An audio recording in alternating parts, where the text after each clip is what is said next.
vamos ler aqui hoje um texto do Instituto Mises Brasil, de autoria de Samuel Vaz Curado, datado de 5 de março de 2026. A propriedade privada e seus detratores. A propriedade privada sempre esteve no centro das discussões sobre liberdade, propriedade e civilização.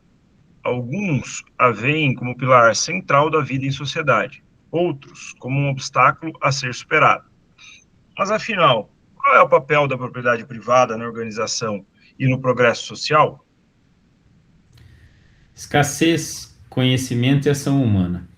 Toda ação humana depende de dois ingredientes: conhecimento e recursos escassos. O conhecimento é o guia que nos orienta sobre como agir. Os recursos são os meios materiais que tornam a ação possível. Sem direitos de propriedade, isto é, sem o direito de controlar recursos escassos, o conhecimento não pode ser colocado em prática. Nesse caso, o campo da ação desaparece, substituído pelo conflito e pela política coercitiva. O que são direitos de propriedade? Direitos de propriedade são formas de alocação pacífica dos recursos escassos. Seu propósito é reduzir ou evitar conflitos sobre o uso das coisas.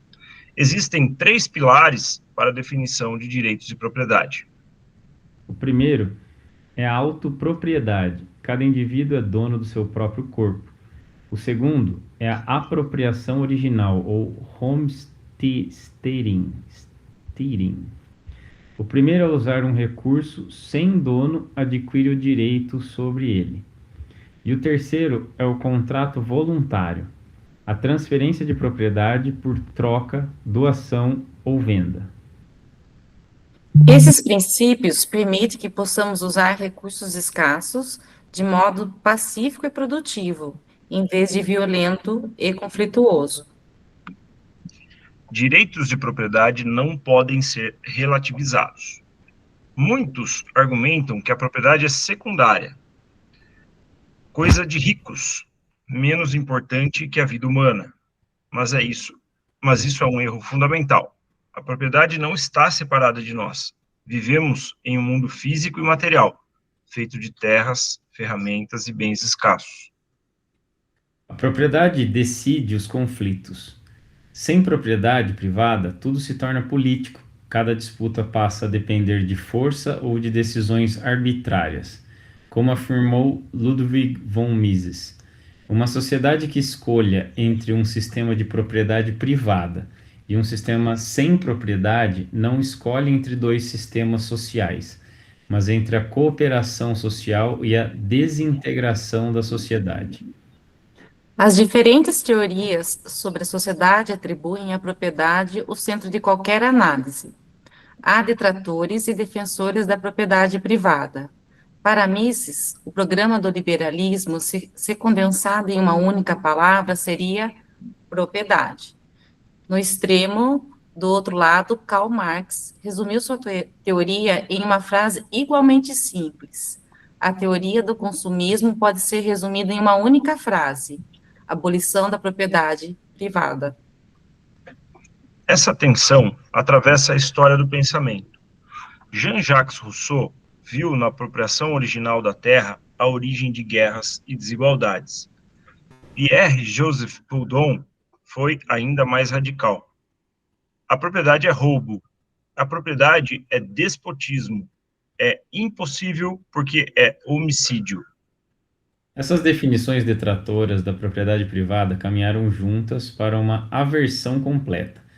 No limite das ideologias coletivistas, o objetivo é a abolição da propriedade. Para Marx, a abolição da propriedade seria também a emancipação completa de todos os atributos e sentidos humanos, a superação da alienação. A tragédia da história: coletivização e fome. Partindo dessas ideologias, os experimentos de supressão da propriedade privada no século XX tiveram consequências devastadoras. Citemos dois casos emblemáticos em sociedades dominadas pelo coletivismo. O Holodomor é um caso emblemático, porque representa não apenas a falência do modelo comunista, mas os perigos da concentração do poder em mãos que buscam ativamente punir e matar grupos dissidentes. Na União Soviética, os camponeses, mais de 80% da população à época, foram coagidos a entregar suas terras e alocados em fazendas coletivas. A produção despencou e Joseph Stalin confiscou mais de 70% do que era produzido. Esses esforços de coletivização eram parte de uma perseguição do Estado aos ucranianos, em particular, dada sua resistência nacionalista ao projeto soviético. Como resultado, estima-se de 4 a 10 milhões de pessoas que morreram de fome na Ucrânia entre 1932 e 1933. A China comunista, pode-se argumentar, não buscou deliberadamente a morte de camponeses em suas políticas de coletivização agrícola, mas a fome e a morte por inanição foram colhidas por milhões de pessoas durante a política do grande salto adiante. Mao Tse-tung promoveu políticas de coletivização ainda mais radicais do que as da União Soviética. Plantio forçado em solos inférteis, extermínio de pardais, o que multiplicou parasitas e perseguição aos que estocassem grãos. Entre 20 e 43 milhões de pessoas morreram de fome, violência e exaustão. O debate brasileiro, função social da propriedade. Mas não precisamos ir longe na história nem na geografia para constatar que, mesmo após experimentos fracassados, a ideologia coletivista ainda domina a política. No Brasil, a Constituição de 1988 prevê que a propriedade deve cumprir sua função social, sujeitando imóveis à desapropriação e vinculando a terra a critérios definidos pelo Estado. O MST, por exemplo, defende a limitação do tamanho das propriedades e a noção de que a terra deve atender a objetivos sociais múltiplos: arte, lazer, comunicação, cultura e etc. Esse discurso amplia indefinidamente os direitos básicos, mas na prática abre caminho para a erosão da liberdade individual e para a subjugação da propriedade privada. A propriedade como pilar da civilização. Diversos pensadores mostraram a ligação inseparável entre propriedade e civilização. Mises afirmou: se a história da civilização pode nos ensinar alguma coisa, é que a propriedade privada está indissoluvelmente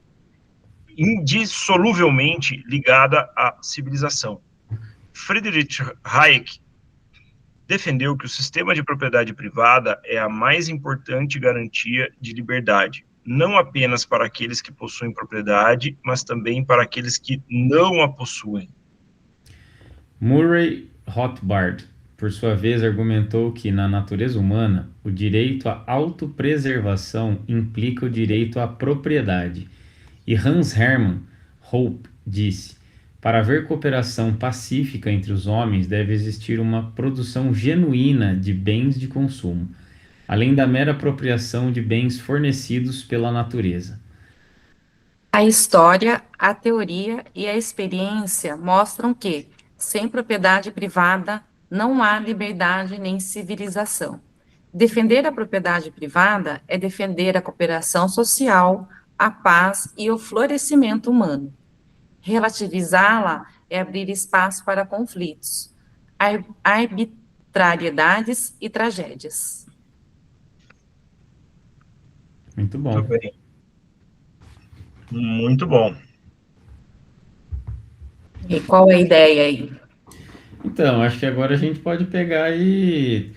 O que seria interessante é daí a gente conversar a respeito, assim, o que... Não sei se a Thaís pensou alguma coisa, se tudo que você leu aqui já é sabido da sua parte, da minha parte, do Rafa, acho que todo mundo poderia chegar e colocar, né? Que eles começaram a colocar vários pontos distintos, mostrando o que eu achei bem interessante, que se não houvesse uma propriedade privada, se as pessoas não, que no Brasil tem cartório, né? Fora do Brasil não, mas por exemplo, existe um documento que fala que essa porção de terra pertence a fulano, a outra porção a cicrano e a outra a beltrano. Então, assim, isso evita que as pessoas entrem em guerra para disputar aquela parte daquela terra, né?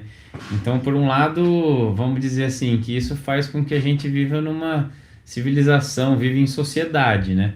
Então, a partir do momento que a gente fala, não, quem chegar aqui e quiser tomar, porque tem mais gente que precisa comer do que aquele que chegou antes, acaba sendo injusto, porque às vezes a pessoa trabalhou naquela terra, aquela terra não tinha nada. Então, tem todo um viés aí para ser analisado e pensado, né? Mas o que eu achei interessante foi isso. O que eu vi assim que mais me chamou a atenção foi essa parte logo do começo do texto, né? E depois eles foram citando vários escritores aí, filósofos, falando a respeito da visão deles em relação a cada, né? O Mises fala que é a sociedade que escolhe entre o sistema de propriedade privada e um sistema sem propriedade não escolhe entre dois sistemas sociais. É uma coisa que a cooperação social e desintegração da sociedade. Então, é uma frase meio complexa, assim, que não ficou tão claro de esmiuçar ela, mas é algo que a gente pode pegar e até depois, não sei se escrever alguma coisa depois desenvolver, ou se vocês têm uma clareza melhor do que essa frase que ele colocou aqui, reverberou para vocês aí.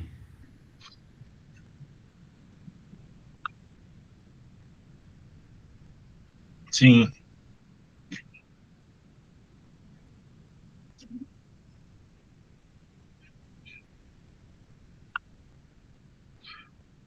Estou procurando ela aqui. Então, logo no comecinho ali, ó.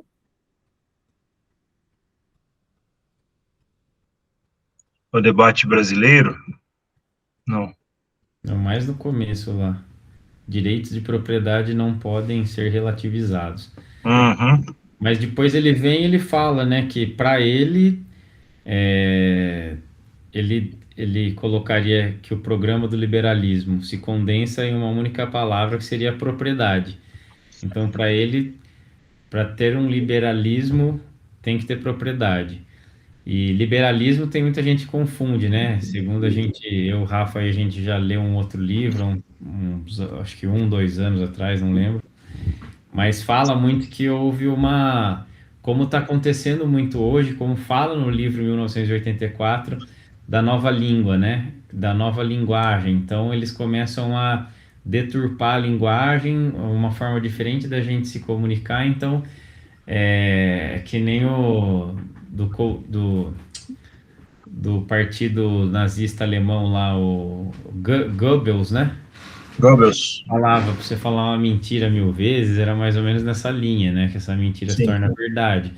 Então, se tem um meio de comunicação começa a bater muito em cima dessa tecla, começa a virar verdade aquilo. Então, eles começaram a deturpar o nome do liberalismo, levando mais para uma ideia de libertinagem, mais de como se fosse uma extrema direita mesmo. Que se a gente for pensar em direita e esquerda, né? O extremo Anarquia, né? do direito é a anarquia, que daí ninguém segue nada, é cada um por si, cada um se vira, né? Mas Sim. aí eles têm essas bases que é o que ele está falando aqui, da propriedade privada é a primeira, vamos dizer assim, né? Ele fala que sem propriedade privada é o início, e daí o Karl Marx ele faz essa daí o extremo, né? Que ele fala que tem que abolir a propriedade privada, né? E que vai completamente ao lado extremo. Ou tem ou não tem, né? Não tem um meio termo, né? Sim. Ele fala que se torna político daí, né? Não tem, não é, quando tem essa, aqui ele fala que a propriedade decide os conflitos, né? Sem propriedade, a privada, tudo se torna político. Cada Sim. disputa passa a depender de força ou decisões arbitrárias, quer dizer assim, foge do que é, né? E o Estado começa a tomar conta, né? E como aconteceu na União Soviética, nesses países onde o Estado, a China hoje, né? A China, enfim, você pode ter sua empresa, mas o governo está ali, está em cima, tal. Mas na União Soviética você não tinha propriedade privada, né? As empresas foram todas confiscadas, né? Que, né? A gente leu, não lembro em qual dos livros que a gente leu, acho que a lei que dizia muito sobre a propriedade privada dos bens de produção, né? Não sei se você lembra que fala. Oh, Agendro aí. Boa noite, pessoal. Desculpe a demora. Boa Estou noite, chegando seu Boa Mário. noite. meio atrasado, mas Não, tá na hora. que bom. Começamos agora. Tudo bom com o senhor? Tudo bom. Então tá bom. Maravilha. A gente Ô, leu o roupão texto da bonito, hein? propriedade O senhor privada. manda marca pra gente. Vai sair na Globo, eu troco de roupa, ponho um terno. Lógico. Amanhã estamos postando. Então eu preciso trocar de roupa. Ué. Amanhã tá no Jornal Nacional e domingo no Fantástico. Eu vou pôr no Ah, TikTok. que bacana. Muito bom ver vocês. Muito Muito bom, bom seu ver. Mário. A gente estava preocupado. A Thaís estava perguntando se o senhor estava doente. Eu estava preocupada aqui. Eu não ando bem, na verdade, não ando de saúde. Mas eu acho que é coisa da idade fazendo, alguma coisa assim, né? Nada é de graça também. nessa vida, né? Tudo tem custo, Nada. né? Não tem almoço grátis, não. Tudo. Toda ação tem uma reação, né? Sim. Tá certo. Toda ação tem reação. Lei de Newton. Mas Eu não sei se o continue. senhor chegou a ler o texto. O senhor chegou a ler o texto da propriedade privada e seus detratores?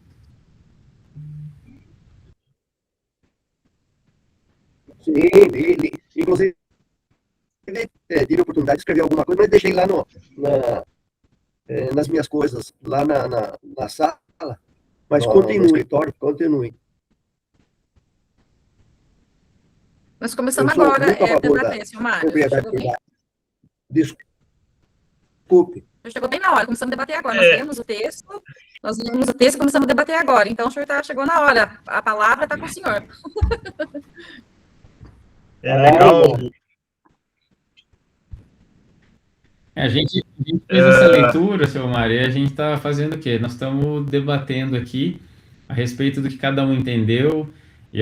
Teve uma frase aqui que eu achei que ficou meio complexa aqui de bate-pronto de entender, que às vezes a gente está fazendo a leitura e tem que prestar atenção, e a gente foi fazendo a leitura de que forma, né? Cada um foi lendo o parágrafo, então a gente foi fazendo numa sequência, que aí todo mundo lê, todo mundo fica atento na leitura, né? Porque daí o Rafa leu, daí eu li, daí depois a Thaís. Então vamos supor, leu o Rafa, aí ou lê a Thaís, o seu Mário e o Gustavo, então a gente faz uma sequência assim para todo mundo e não ficar monótono, sempre a mesma voz, que começa a dar sono, dependendo do tamanho, né? Se ficar meia hora, uma hora lendo um texto, acaba ficando meio monótono, a mesma voz, né? Sim. Não, bacana. O assunto é muito atual, eu acho que muito próprio. Quem defende essa situação de liberdade, ela começa aí. Esse é o ponto inicial da liberdade, você ter a propriedade. Né? Se não tiver propriedade, você não tem nada para reclamar, para correr atrás. Né? Essa é a verdade. Então, eu acho que o assunto está muito bem colocado, viu? Nós queremos a liberdade, acho que todo ser humano, ele busca isso, ele se preocupa com isso, é a meta dele, né? E o primeiro ponto de contato com a sociedade, ou de conflito com a sociedade, é justamente a propriedade privada.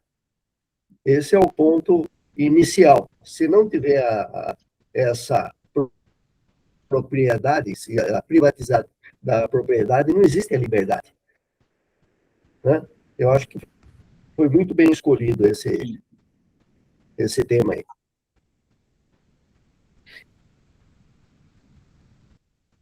E aí, Rafa, que Muito bom, até trazendo, né, que a propriedade, ela está privada, ela está entre os 3 direitos naturais, né? Que a gente ouve falar bem pouco, né, sobre os direitos naturais. Às vezes a gente pergunta até para advogados, até para as pessoas, quais são os direitos naturais, né? Gente que não lembra, que é vida, né, em primeiro lugar, o direito à vida, a liberdade, né, e a propriedade, né, e a busca da felicidade, né, como a gente leu lá no Adam Smith. E aí tem a frase do Bastiat, de 1851, que ele diz: vida, liberdade e propriedade não existem pelo simples fato de os homens terem feito leis. Ao contrário, foi pelo fato de a vida, a liberdade e a propriedade existirem que os homens foram levados a fazer leis. Né? Ela vem antes das leis, o direito à vida, à liberdade e à propriedade. Depois, né, pelo fato de existir a vida, a liberdade e a propriedade, que o homem foi levado a fazer as leis, né? É bem interessante isso, né? Então, a importância da propriedade, ela é tudo que a gente tem, né? Tudo. Deveria ser, né? E aonde a gente entra, se a gente for filosofar um pouquinho mais, no Brasil, quando a gente vê que a gente não tem a propriedade privada de algumas coisas que a gente tem o governo como sócio, né? Então, por exemplo, alguns impostos, né, que nem o IPVA, o IPTU, são impostos que o governo passa a ser sócio da gente.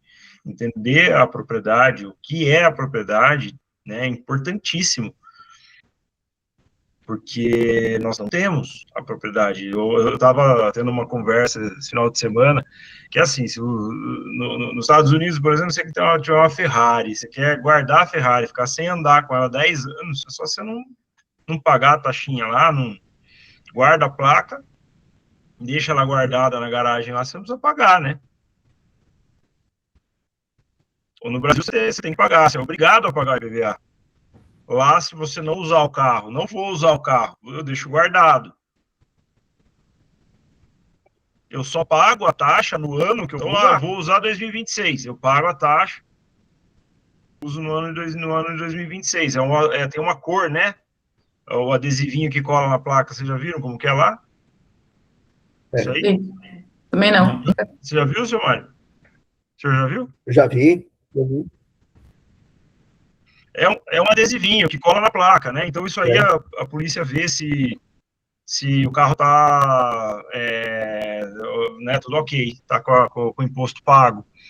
Então você guarda, se você quiser guardar lá o carro e falar, não vou usar esse ano aqui, não vou usar ano que vem, você não paga, não usa, deixa na garagem, você vai pagar quando você usar. Aqui no Brasil, se você não pagar,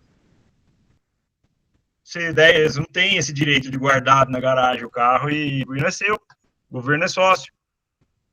Então é interessante entender isso, e tem uma diferença muito grande entre o que é imposto e o que é taxa. Lá nos Estados Unidos é taxa. Aqui no Brasil é imposto. Então, quando é o imposto, é aí que entra onde o governo, né, na propriedade, onde ele invade a propriedade, né, seja até é o IPTU, é o IPVA, é o ITR, são todos impostos que tornam o Estado sócio, né, nossos sócios. Então, o Brasil não é tão livre, né?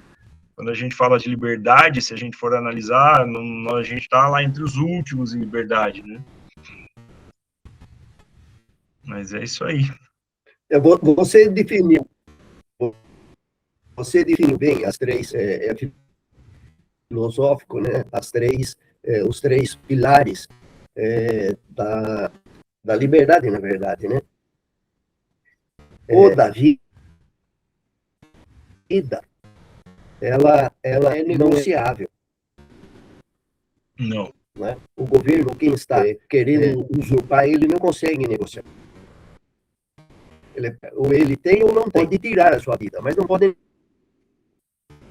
negociar com a sua vida, né? A liberdade em si, ela o direito que você, porém, tem, isso também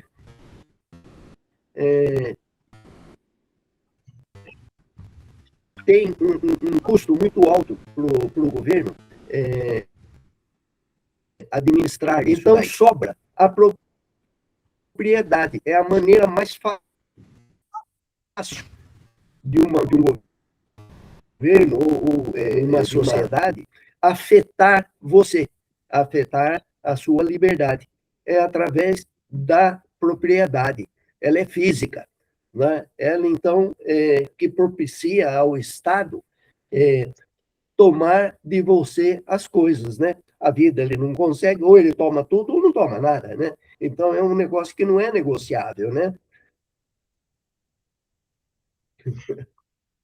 Eu não entendi. Sabe como que o seu Mário, como que o governo, sabe como que o governo atrapalha o nosso direito à vida? Ele proíbe a gente de ter arma. Ele proíbe a gente de defender nossa própria vida. A gente pode perder a vida por um roubo de um celular, por um roubo de uma bicicleta. A gente perde a vida através do não poder se defender. Então, mas isso não é negócio para o Estado. Quando você perde a sua vida, o Estado deixa de cuidar do seu eu, de você. Não tem mais você. Então, a arma, ela, na verdade, impede você de proteger a sua propriedade, de defender a sua propriedade. Né? A vida ela consome. Acabou, o Estado pede de você ficar pagando imposto. Né? Então, ele não pode tirar a sua vida. Né? Você é o ganha-pão dele. Então, a arma serve para isso, para você não poder defender a sua propriedade. Né? É mais do que defender a sua vida. É defender para o negócio de quem está querendo administrar os outros, né? Tirar proveito, né, da sociedade, tirar proveito do indivíduo. Né? Então, a propriedade é o nosso calcanhar de Aquiles.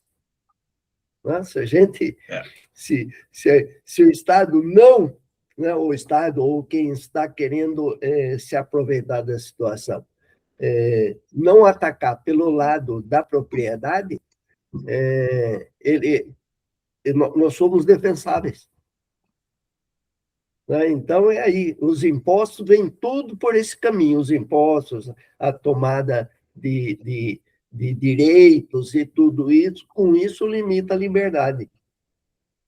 Né? Eu penso assim. Sim.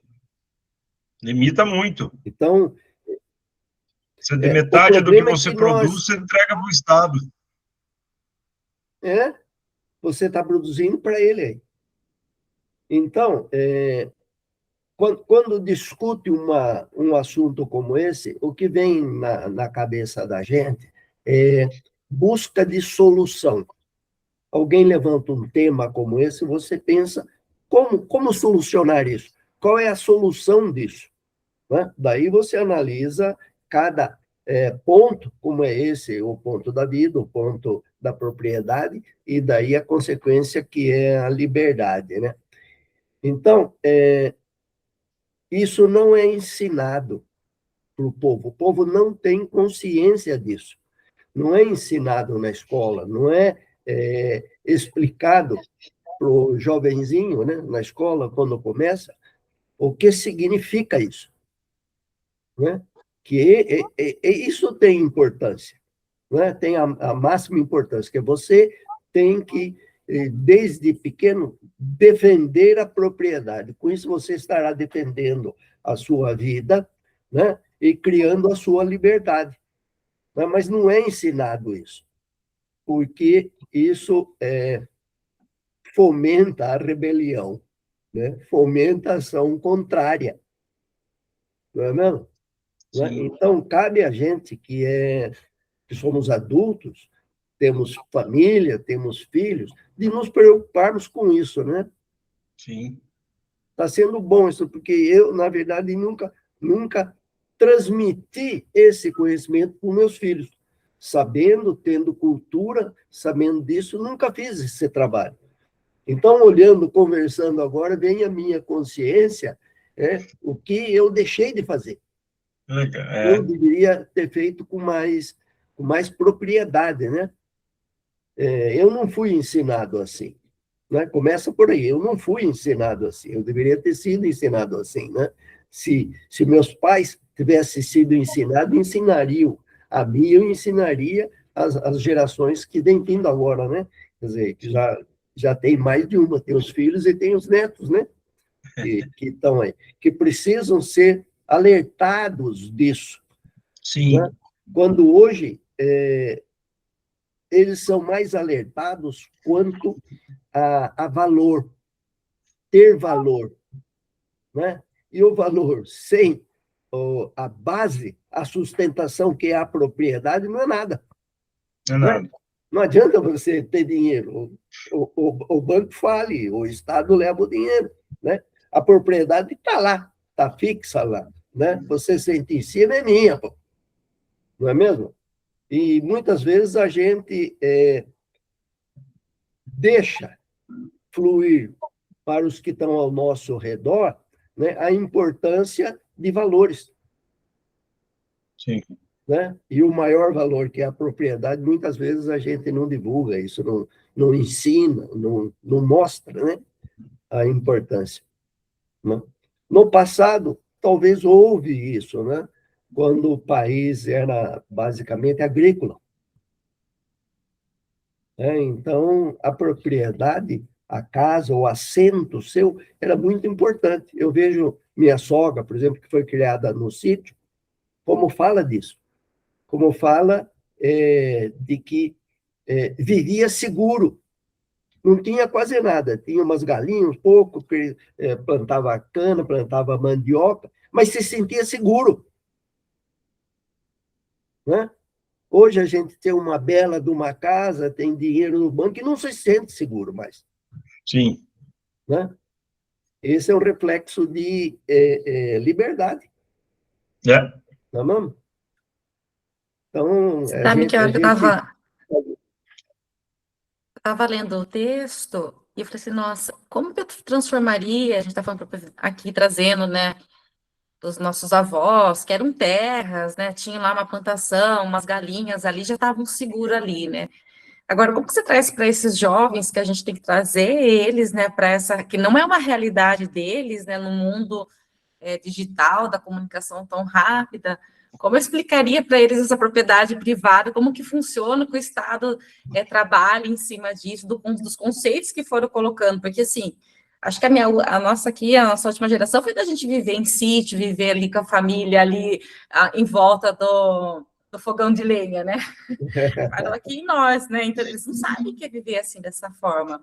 Eu falei assim, como que explicaria para eles? Porque a gente já tem que começar a trabalhar neles também ali, porque aqui nós estamos conscientes, querendo trazer isso. E como que eu faço para trazer isso para eles, para essa realidade, que eles não vivenciaram ali, por mais que a gente conte as histórias, né? Tente trazer de uma outra forma. Eu falei, bom, teria que trazer de uma realidade aqui. Falei, não adianta falar do iPhone, ser do iPhone. Eu falei, como que eu traria? Como vocês falariam para esses jovens, assim, hoje, né? A gente está falando da propriedade privada, de terras, mas como vocês trariam para eles aqui para o mundo real hoje? Lógico, dentro do conceito e da ideia. Sabe, eu já pensei nisso. Propriedade não é mais terra. Propriedade são coisas que você tem e que não tem valor, como se diz assim, não tem valor físico. Então, por exemplo, a sua cultura, o que você aprende é sua propriedade que o Estado quer tomar. Né? Eventualmente, a sua casa, o lugar que você vive pode se tornar uma propriedade para você, mas é uma propriedade assim meio falsa, né? Porque dá um terremoto, acaba, cai, né? Uma desapropriação do Estado, coisas que mudam. Então, propriedade hoje não é mais isso, não é mais terra. A gente tem que parar, pensar e reformular. Eu vou contar uma história para você. Eu tive uma oportunidade, em uma época, ainda no tempo da Varig, eu viajei para os Estados Unidos, nós tínhamos negócios com a Ford, e foi uma coincidência, era o dia que a Varig fazia 50 anos, não sei, né? Comi lagosta na Varig. Para passar o tempo, que eu durmo muito pouco em voo, eu comecei a ler histórias. Eu li, na verdade, o Times. O Times trouxe uma reportagem sobre o presidente da Coca-Cola. O presidente da Coca-Cola, nessa época, isso foi na década de 80, fim da década de 80. Ele se aposentou, ele era um cubano, de família que foi muito abastada. O pai tinha engenhos de açúcar, né? Tinha mais de um engenho, era muito abastado. Então, o pai mandou ele estudar na Suíça e na Inglaterra. Ele passou lá na Inglaterra, Oxford, não sei o quê. Então, ele estudou na Europa. A irmã também. Veio a Revolução Castrista e a família deles, como eram muito importantes, ela foi dizimada. Sobrou ele e a irmã. Eles conseguiram fugir. Ele fugiu para os Estados Unidos. Então, ele diz assim, eu cheguei aqui nos Estados Unidos com a roupa do corpo, mas com o ensinamento que meu pai me deu. Ele falou, filho, o dinheiro, a situação pode lhe tomar. A cultura, ninguém põe a mão. Esse é o seu valor, o valor que você tem. Ele falou, e foi verdade. Ele começou a trabalhar, entrou na Coca-Cola, foi presidente mundial da Coca-Cola. Ele falou, eu cheguei aqui com o meu conhecimento, não tinha um tostão no bolso. Então, esse é um exemplo do que eu estou falando de propriedade. Essa era a propriedade dele. Não, negócio... Né? Propriedade intelectual, né? Desculpe. Propriedade intelectual. É uma propriedade dele, a propriedade que ele tinha. Né? Ele perdeu tudo, deixou tudo em Cuba. Né? As fazendas, os engenhos, tudo isso. Então, é um exemplo bom para essa discussão que nós estamos tendo. Né? A gente tem que reformular os nossos conceitos. Né? Sim. Então, as coisas mudam na vida, as coisas se transformam. Então, se nós queremos passar essa ideia, esse conhecimento, ativar esse conhecimento para os nossos descendentes, né? Com o objetivo que é a liberdade, nós deveríamos estar ensinando isso para eles, que eles têm que aprender a acumular conhecimento, porque nisso ninguém tira deles. O dinheiro, a propriedade física, isso acaba. Essa é a verdadeira propriedade dele, né? E que vai lhe dar liberdade. Sim. Falei muito, não? Não. Agora desde vocês aí. Não, muito bom. Assim, uma forma muito legal, muito bom.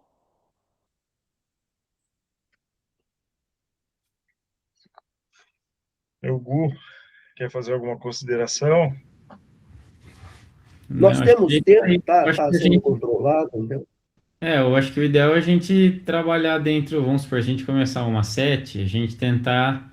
É que hoje a gente, antes de começar a gravar, a gente conversou, que daí o Rafa não tinha entrado ainda, o senhor também não, então nós fomos conversando como que a gente ia proceder, confirmando nessa reunião inicial aí de hoje, umas 19h06, em relação ao tema que a gente tinha conversado hoje no grupo, né? Como que a gente ia proceder e tal. E aí falamos, vamos fazer começar com o primeiro texto das leituras aí, já vamos gravar e já vamos pôr em prática.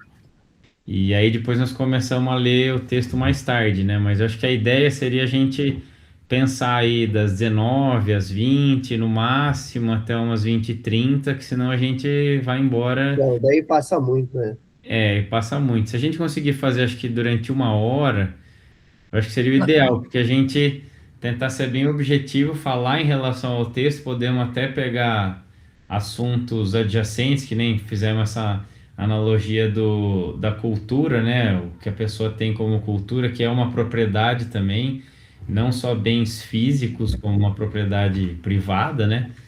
Mas essa cultura é uma coisa que eu acho que o pessoal nem utiliza esse termo privado, porque é uma coisa que está com a pessoa e nem, né, é uma propriedade ali, ninguém tira da pessoa, ninguém consegue tributar. Quanto mais cultura a pessoa tiver, quanto mais conhecimento, ninguém consegue impor nada sobre essa pessoa, né?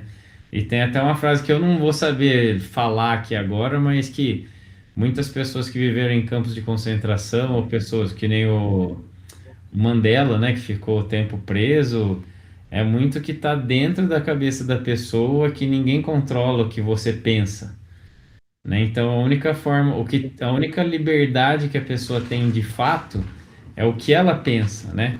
Mas isso quando ela tem consciência das coisas. Então assim, que a gente vai estudando, vai lendo, vai aprendendo que existem programações, né?